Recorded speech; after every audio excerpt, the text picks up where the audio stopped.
وسلام على سيد الرسل وخاتم الأنبياء وعلى آله وأصحابه الهدى. قال الله تبارك وتعالى في القرآن الكريم: أعوذ بالله من الشيطان الرجيم. بسم الله الرحمن الرحيم. ألف لام را كتاب أنزلناه إليك لتخرج الناس من الظلمات إلى النور. صدق الله العظيم. مکتب عشق کا انداز نرالا دیکھا. مکتب عشق کا انداز نرالا دیکھا. اس کو چھٹی نہ ملی جس نے سبق یاد کیا. بڑے بڑے حضرات مقررین آپ کے درمیان سے رخصت ہو گئے اور ہم جیسے چھوٹوں کو آپ کے حوالے کر گئے.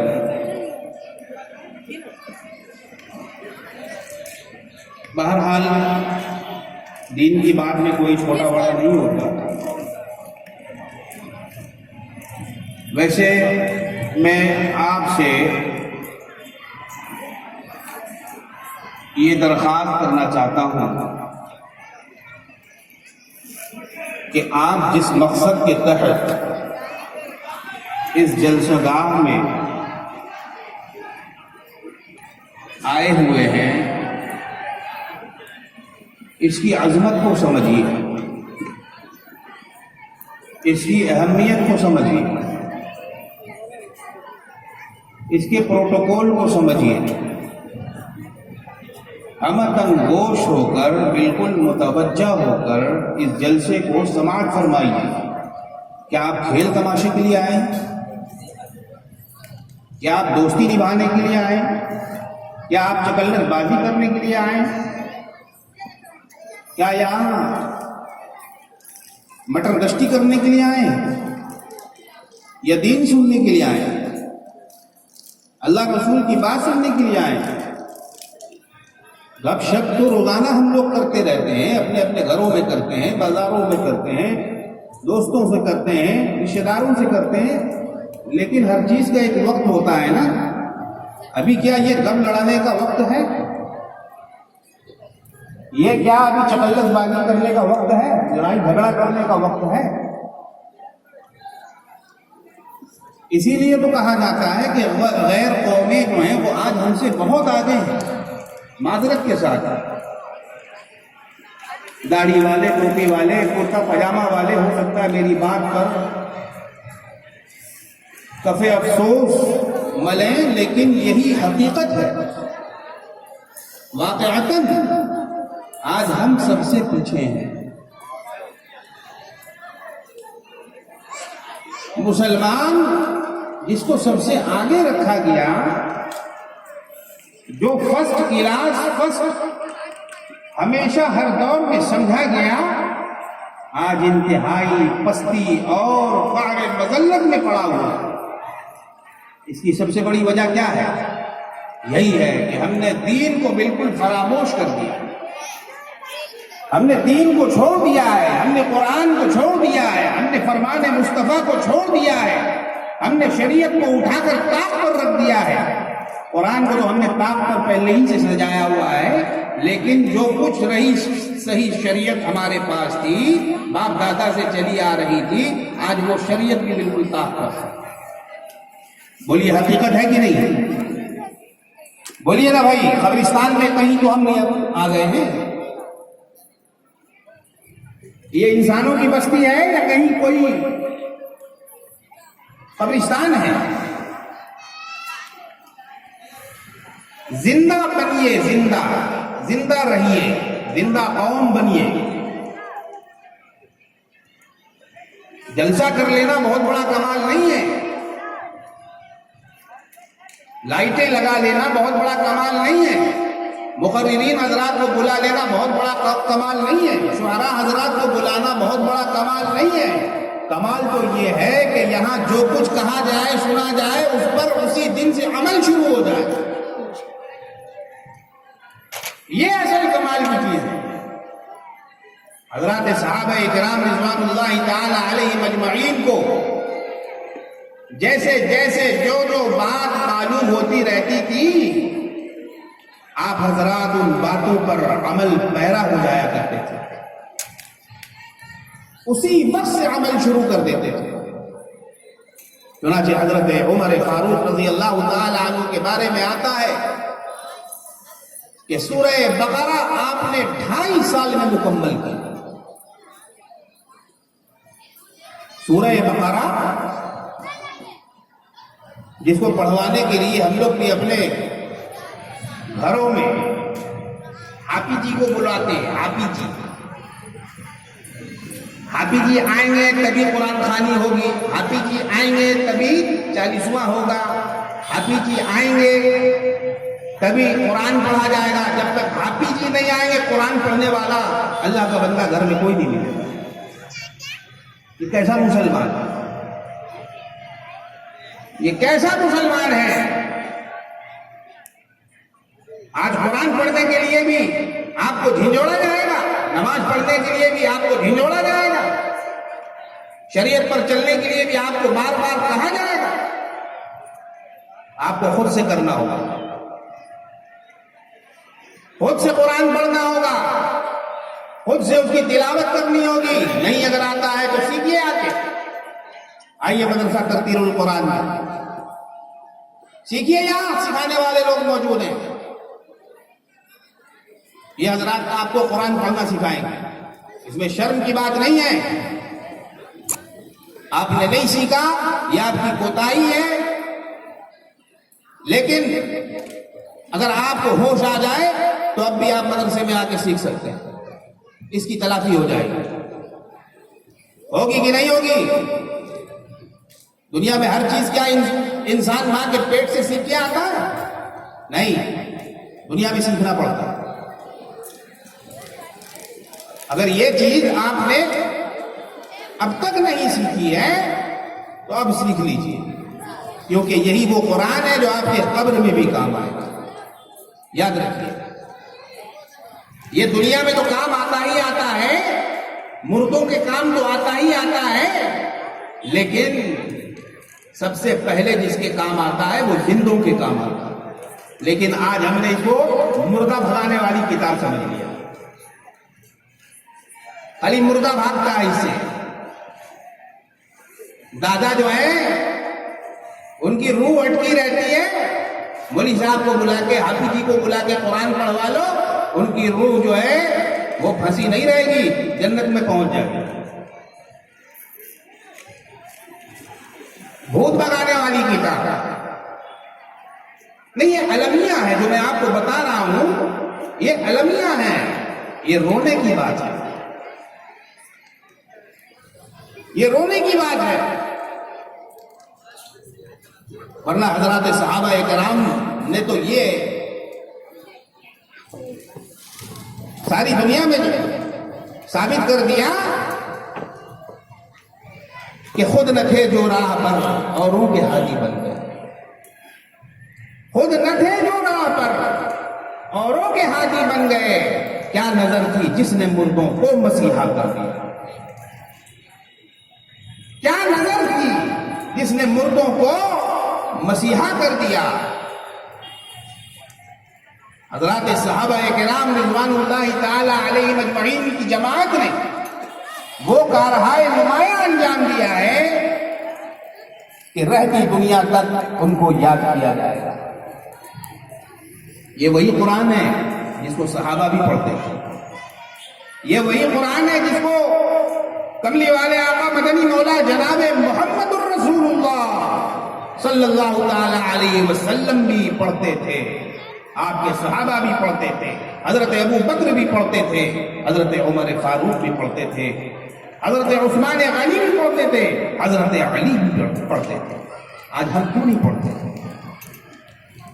آج ہم کیوں نہیں پڑھتے؟ پڑھنے کی طرف رغبت پیدا کرنے کی ضرورت ہے. تو میں عرض یہ کر رہا تھا حضرت عمر فاروق رضی اللہ تعالی عنہ نے 2.5 سال میں سورہ بقرہ کمپلیٹ کیا. 2.5 سال. آج ہمارے یہاں مدرسے میں پڑھنے والا بچہ 2.5 سال کے اندر اندر قرآن کا حافظ بن جاتا ہے. ماشاء اللہ. ایسے بہت سارے بچے ہوتے ہیں جو 2.5 سال کی مدت میں 3 سال کی مدت میں پورے قرآن کے حافظ بن جاتے ہیں. آپ کو تعجب ہوگا کہ حضرت عمر فاروق رضی اللہ تعالی عنہ نے 2.5 سال میں صرف سورہ بقرہ پڑھا. میرے محترم بزرگوں اور دوستوں، اس کی سب سے بڑی وجہ یہ ہے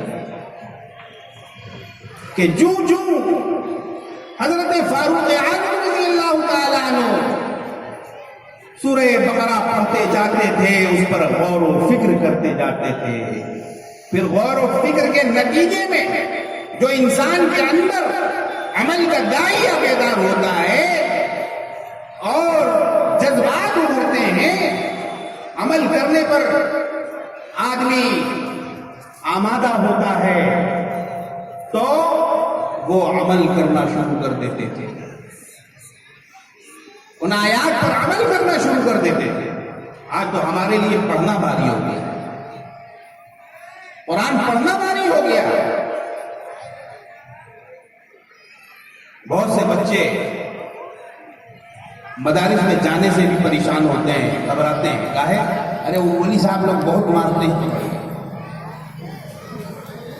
حافظ جی بہت مارتے ہیں، بہت پٹائی کرتے ہیں.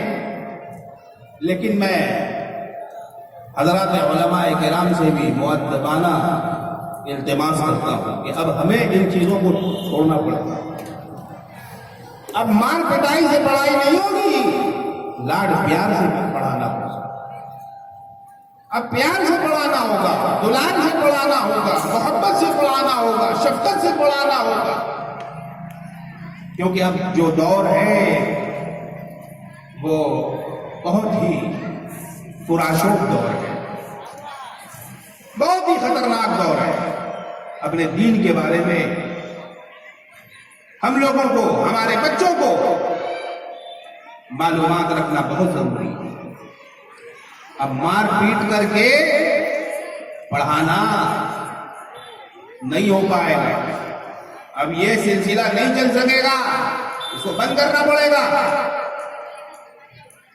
وہ ایک حافظ صاحب تھے نا، بچوں کو پڑھایا کرتے تھے، تو ان کے پاس ایک اتنی بڑی چھڑی رہتی تھی، ایک پھر اس کے بعد اس سے بڑی رہتی تھی، پھر ایک اس سے اور بڑی رہتی تھی، پھر ایک سب سے بڑی رہتی تھی، اور اس کے بعد اخیر میں ایک غلیل بھی رہتا تھا، اور کچھ چھرے اور پتھر بھی رہتے تھے. تو ایک دن ان کے بعد ایک مہمان پہنچ گیا، اور جب اس نے دیکھا کہ یہ دکان جو ہے بالکل کھلی ہوئی ہے، سجی ہوئی ہے، کہنے لگے کہ حضرت یہ کیا بات ہے، یہ آپ نے اتنی ساری چیزیں کیوں جمع کر رکھی، کیا بات ہے، اور اس کی وجہ کیا ہے؟ فرمانے لگے کہ جب بچہ ہم سے پڑھتا رہتا ہے اور سامنے بیٹھا رہتا ہے تو سب سے پہلے اگر مارنے کی ضرورت ہم کو پڑتی ہے تو ہم چھوٹی چھڑی اٹھاتے ہیں. جب ایک چھڑی اس کو لگاتے ہیں تو وہ تھوڑا سا پیچھے ہٹتا ہے، جب تھوڑا سا پیچھے ہٹتا ہے تو جو چھڑی اس سے بڑی ہوتی ہے وہ اٹھاتے ہیں اور اس سے لگاتے ہیں، تو پھر وہ اور پیچھے ہٹتا ہے، تو جب اور پیچھے ہٹتا ہے تو جو اس سے بڑی چھڑی ہوتی ہے وہ اٹھاتے ہیں، تو پھر جب اس سے بھی بھاگتا ہے اور دور چلا جاتا ہے، میری چھڑی جب وہاں تک نہیں پہنچ پاتی ہے تو یہ جو غلیل تم دیکھ رہے ہو نا، تو پھر اسی سے میں حملہ کرتا ہوں. تو میرے محترم بزرگوں اور دوستوں، یہ مار پیٹ کا سلسلہ اب بند کرنا پڑے گا. اب پڑھائی ایسے نہیں ہوگی، اب پڑھائی انتہائی شفقت و مہربانی کے ساتھ. یہ بات ہر مدرسے والوں کے لیے، کیونکہ جب تک بچوں کے دل میں ڈر اور خوف رہے گا استاد کی مار پٹائی کا، تو وہ بچہ آپ کے مدرسے میں نہیں آ سکے گا. آپ کے مدرسے میں نہیں جا سکے گا، استاد کے پاس نہیں بیٹھ سکے گا، اور دین کی طرف اس کی طبیعت مائل نہیں ہو پائے گی۔ تو مدرسے والوں کو چاہیے، مکتب والوں کو چاہیے کہ بچوں کو پیار سے، محبت سے پڑھائیں۔ میرے محترم بزرگوں اور دوستوں، میں نے شروع میں جس آیت کریمہ کی تلاوت کی ہے، اللہ رب العالمین نے اس میں ارشاد فرمایا الف لام را کتاب انزلناہ الیک۔ یہ ایک ایسی کتاب ہے جس کو ہم نے آپ کی طرف نازل کیا ہے، آپ کی طرف اتارا ہے، لِتُخْرِجَ النَّاسَ مِنَ الظُّلُمَاتِ إِلَى النُّورِ، تاکہ آپ اس کتاب ہدایت کے ذریعے سے انسانوں کو ضلالت و گمراہی کے راستے سے ہٹا کر نور کے راستے کی طرف پہنچائیں، نور کے راستے کی طرف لگائیں، قرآن کے راستے کی طرف لگائیں، ہدایت کے راستے کی طرف لگائیں۔ اس قرآن کا سب سے بڑا مشن یہی ہے جو آج آپ کی نظروں کے سامنے حفاظ کرام کی شکلوں میں آپ نے دیکھا۔ 5 بچوں کی دستار بندی آپ کی آنکھوں کے سامنے ہوئی۔ اللہ تبارک و تعالی ان بچوں کو قرآن سے تا زندگی محبت اور شغف رکھنے کی توفیق عطا فرمائے۔ میرے محترم بزرگوں اور دوستوں، میں یہ عرض کرنا چاہتا ہوں کہ یہ قرآن مجید سرچشمہ ہدایت ہے۔ اس قرآن سے بڑھ کر دنیا میں اور کوئی کتاب ہے ہی نہیں۔ دنیا میں جو کتاب سب سے زیادہ چھپتی ہے وہ قرآن ہے، جو سب سے زیادہ پڑھی جاتی ہے وہ قرآن ہے، جو سب سے زیادہ لکھی جاتی ہے وہ قرآن ہے، جس کی تفسیریں بیان ہوئی وہ قرآن ہے، جس کو متعدد علماء نے کثیر تعداد میں پڑھا، سنا اور اس پر تقریریں کی اور اس پر وعظ و نصیحت کی اور اس پر تفسیریں لکھی۔ یہ کون سی کتاب ہے؟ یہ قرآن ہے، یہ قرآن ہے، یہ قرآن ہے۔ میرے محترم بزرگوں اور دوستوں، ہمیں چاہیے کہ ہم اس قرآن کریم سے جڑیں اور اپنے گھروں میں جو قرآن کریم کو ہم نے رکھا ہوا ہے تاکوں کی زینت بنا کر غلاف میں چڑھا کر اس کو اتاریں اور اپنے ہاتھوں میں لیں، کیونکہ اب رمضان بھی بالکل سامنے ہے، قریب ہے، رمضان بھی آنے والا ہے۔ قرآن کا رمضان سے بہت جوڑ ہے، بہت گہرا تعلق ہے، بہت گہرا تعلق ہے۔ ہمارے بزرگوں نے رمضان المبارک کے مہینے میں بہت سارے قرآن ختم کیے ہیں۔ آج ہم سے پورے رمضان میں ایک قرآن بھی ختم نہیں کیا جاتا، یہ بہت افسوس کی بات ہے، بہت افسوس کی بات ہے۔ پورا رمضان گزر جاتا ہے اور ہمارا ایک قرآن بھی ختم نہیں ہوتا، ایک قرآن بھی ختم نہیں ہوتا۔ کم سے کم ایک قرآن تو ختم ہونا ضروری ہے نا، ایک ختم قرآن تو ہونا ہی چاہیے، ہونا ہی چاہیے۔ سارا کام آپ کا ہوتا ہے، کھانا پینا، اور سب سے بڑی بات ہے جو دنین لوگ ہوتے ہیں نا پیٹو، یہ رمضان کا نام ہی سن کے جو ہے ہنسنے لگتے ہیں، مسکرانے لگتے ہیں کہ اب کھانے والا دن آ گیا، اب خوب کھائے گا، جم کے کھائے گا، صبح الگ کھائے گا، شام الگ کھائے گا، سحری الگ کھائے گا، افطاری الگ کھائے گا، رات کو الگ کھائے گا، بازار میں جا کے الگ کھائے گا۔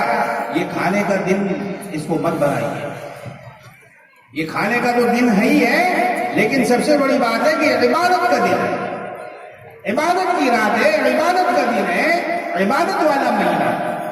کھانا پینا تو ضمناً اس کے ساتھ جڑا ہوا ہے۔ میرے محترم بزرگوں اور دوستوں، اللہ تبارک و تعالی ہم سب کو عمل کرنے کی توفیق عطا فرمائے، قرآن کریم پر چلنے کی توفیق عطا فرمائے، شریعت کو فالو کرنے کی توفیق عطا فرمائے۔ جو باتیں بھی یہاں کہی گئیں اور سنی گئیں، اللہ تبارک و تعالی ان باتوں کو قبول فرمائے۔ وآخر دعوانا ان الحمد للہ رب العالمین۔